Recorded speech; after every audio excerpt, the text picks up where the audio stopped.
Well, joining us now with more on the return of the House of Commons and the focus of MPs on the rising prices at grocery stores is Adam Vaughan, former Liberal MP and principal at Navigator. Thank you so much for joining us, Adam.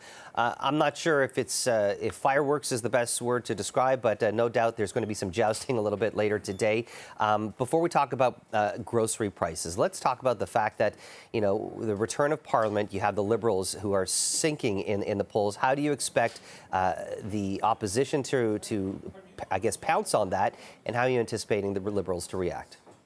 Well, there are two major opposition parties to watch here. One of the Conservatives to see how they come after the Liberal government in question period. You'll probably see Poilievre front and center for much of the week, establishing his brand and going after the Liberals on affordability across a broad section of consumer items.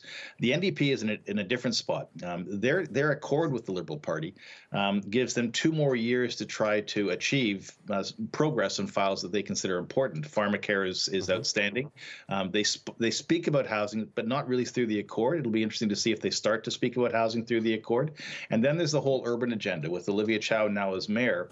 It'll be interesting to see how they prosecute a conversation with the federal government that on the one hand out in BC, they want to give money to provincial governments, but on the other hand out east, they want to give it to municipal governments. And it'll be interesting to see how they steer their accord through that landmine.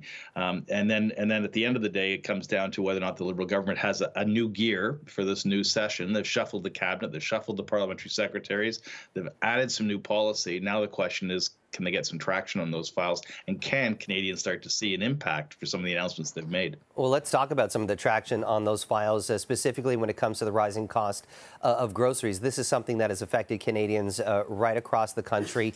And how confident are you that the grocery stores can and these big giants can come up with some sort of plan to stabilize prices? And how likely do you think that's going to happen?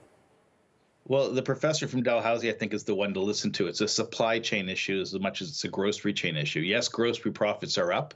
That's because more people are shopping at grocery stores and not going out as often. The margins inside the grocery business are very thin. And so you're in a situation where it's a question of volume generating prices, not price point and price gouging. And that's been the conversation that's been in front of parliamentary committees all year. So the question then becomes what mechanisms do the government think it has at hand to impose some sort of restriction on price increases? And the trouble there is that you've got, as the professor said, a supply chain underneath the grocery business, which is volatile. Everything from energy prices to fertilizer prices to crop damage due to climate change. All of these things are in the churn as they create grocery prices. And just talking to the grocery store shop owners is part of the equation, but it's not the full story. Adam Vaughan, we always appreciate your time. Thanks for joining us.